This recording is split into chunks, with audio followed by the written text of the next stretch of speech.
ಅನಾಥವಾಗಿ ಸಿಕ್ಕಂತಹ ಶವವೊಂದು ಈಗ ದೊಡ್ಡ ಗ್ಯಾಂಗ್ ಮತ್ತು ಸ್ಟಾರ್ ನಟನ ಹಣೆ ಬರಹವನ್ನೇ ಬದಲಾಯಿಸಿಬಿಟ್ಟಿದೆ. ಆನೆ ನಡೆದಿದ್ದೇ ದಾರಿ ಅಂತ ಮೆರಿತಾ ಇದ್ದವರು ಬೆಕ್ಕಿನ ಮರಿಯಂತೆ ಸದ್ದು ಮಾಡುವುದಕ್ಕೂ ಮುಜುಗರ ಪಡ್ತಿದ್ದಾರೆ. ಕೊಲೆಯ ಸುಳಿವನ್ನ ಹುಡುಕ್ತಾ ಹೋದಂತಹ ಪೊಲೀಸರಿಗೆ 17 ಜನರ ವಿಕೃತಿಗಳು ಕಂಡಿವೆ.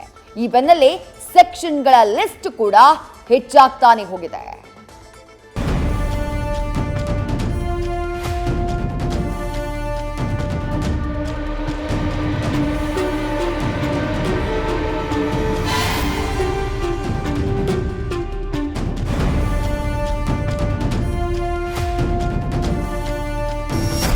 ಎಲ್ಲರೂ ಮಾಡುವುದು ಹೊಟ್ಟೆಗಾಗಿ, ಗೇಣು ಬಟ್ಟೆಗಾಗಿ ಅನ್ನೋ ನುಡಿ ಒಂದಿದೆ.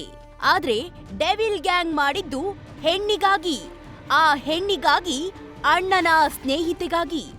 ಆದ್ರೆ ಈಗ ಓರ್ವ ಹೆಣ್ಣಿನಿಂದ 17 ಜನ ಕಂಬಿ ಎಣಿಸೋ ಹಾಗಾಗಿದೆ. ಕೋಪದ ಕೈಗೆ ಬುದ್ಧಿ ಕೊಟ್ಟು ಒಂದು ಜೀವವನ್ನೇ ತೆಗೆದು ಬಿಟ್ಟಿದ್ದಾರೆ.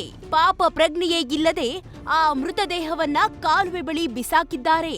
ಆತನಿಗೆ ಬುದ್ಧಿ ಕಲಿಸಬೇಕು ಅನ್ನೋ ಉದ್ದೇಶದಿಂದ ಮಾಡಿದ್ದ ಪ್ಲಾನ್, ಸಾಕ್ಷಿಗಳನ್ನ ಮುಚ್ಚಾಕಲು ಮಾಡಿದ್ದ ಕಸರತ್ತು, ಮೀಟಿಂಗ್ ಎಲ್ಲವೂ ಈಗ ಆರೋಪಿಗಳಿಗೆ ಉರುಳಾಗಿವೆ. ಅದರಲ್ಲೂ ಇವತ್ತು ಕೊಲೆಯಲ್ಲಿ ನೇರವಾಗಿ ಭಾಗಿಯಾಗಿದ್ದವರನ್ನ ಬಿಟ್ಟು ಉಳಿದವರಿಗೆ ಜೈಲು ಅಂತ ಆದೇಶವೂ ಆಗಿದೆ. ಇದೆಲ್ಲದರ ನಡುವೆ ಆರೋಪಿಗಳ ವಿರುದ್ಧ ಹೊಸ ಸೆಕ್ಷನ್ಗಳು ಸೇರ್ಪಡೆಯಾಗಿದೆ. ಕೆಲ ಸೆಕ್ಷನ್ಗಳಂತೂ ಜೀವಾವಧಿ ಶಿಕ್ಷೆಗೆ ನೇರ ದಾರಿಯಾಗಿದೆ. ಪೊಲೀಸರು ಈ ಮೊದಲು ಕೊಲೆ ಆರೋಪದಡಿ 302 ಸಾಕ್ಷ್ಯನಾಶ ಆರೋಪದ ಹಿನ್ನೆಲೆ ಸೆಕ್ಷನ್ 201 ಅಡಿಯಲ್ಲಿ ಪ್ರಕರಣ ದಾಖಲಿಸಿದ್ರು. ಇವು ಜೀವಾವಧಿ ಶಿಕ್ಷೆ ವಿಧಿಸುವ ಸೆಕ್ಷನ್ಗಳಾಗಿವೆ.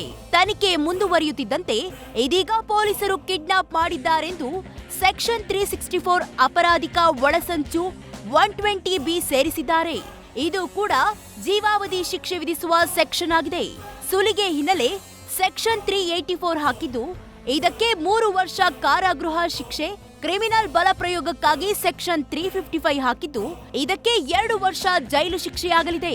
ಇನ್ನು ಮಾರಕ ಆಯುಧಗಳ ಬಳಕೆ ಮಾಡಿರೋದ್ರಿಂದ ಸೆಕ್ಷನ್ 148 ಹಾಕಿದ್ದು 3 ವರ್ಷ ಜೈಲು ಶಿಕ್ಷೆಯಾಗಲಿದೆ. ಕಾನೂನು ಬಾಹಿರ ಜಮಾವಣೆ ಹಿನ್ನೆಲೆ 143 ಸೆಕ್ಷನ್ ಹಾಕಲಾಗಿದ್ದು, ಈ ಪ್ರಕಾರ 6 ತಿಂಗಳು ಶಿಕ್ಷೆಯಾಗಲಿದೆ. ದೊಂಬಿ ಗಲಾಟೆ ಹಿನ್ನೆಲೆ ಸೆಕ್ಷನ್ 147 ಮತ್ತು ಗುಂಪುಗೂಡಿ ಹಲ್ಲೆ ಹಿನ್ನೆಲೆ ಸೆಕ್ಷನ್ 149 ಹಾಕಿದ್ದು, ಇದಕ್ಕೆ 2 ವರ್ಷ ಶಿಕ್ಷೆ ಅಂತ ಕಾನೂನು ಹೇಳುತ್ತೆ. ಬರೋಬ್ಬರಿ 10 ಸೆಕ್ಷನ್ಗಳಲ್ಲಿ ಕೆಲವಂತೂ ಜೀವಾವಧಿ ಶಿಕ್ಷೆಯೇ ಆಗುತ್ತೆ ಅಂತ ಹೇಳ್ತಿವೆ. ಹಾಗಿದ್ರೆ ದರ್ಶನ್ ಜೀವಾವಧಿ ಮುಗಿಯೋವರೆಗೂ ಜೈಲಿಗೆ ಹೋಗ್ತಾರಾ ಅಂತ ಅಭಿಮಾನಿಗಳು ಆತಂಕಕ್ಕೆ ಒಳಗಾಗಿದ್ದಾರೆ. ಮತ್ತೊಂದ್ ಕಡೆ ವಕೀಲರು ಇನ್ನು ಜಾಮೀನಿಗೆ ಅರ್ಜಿ ಸಲ್ಲಿಸಿಲ್ಲ. ಇವತ್ತು ಜಾಮೀನು ಅರ್ಜಿ ಸಲ್ಲಿಸೋಕೆ ಇನ್ನು ಟೈಮ್ ಆಗುತ್ತೆ ಅಂತಿದ್ದಾರೆ. ಕುಟುಂಬಸ್ಥರಾಗಲಿ, ಸ್ನೇಹಿತರಾಗಲಿ, ಚಿತ್ರರಂಗವಾಗ್ಲಿ ಯಾರೂ ಸಪೋರ್ಟ್ಗೆ ಬರದೇ ಇರೋದು ದುರಾದೃಷ್ಟಕರ. Prajwal, news first, Bengaluru. News first ನಿರ್ಭೀತಿಯಿಂದ ನಿಮ್ಮ ಪರವಾಗಿ.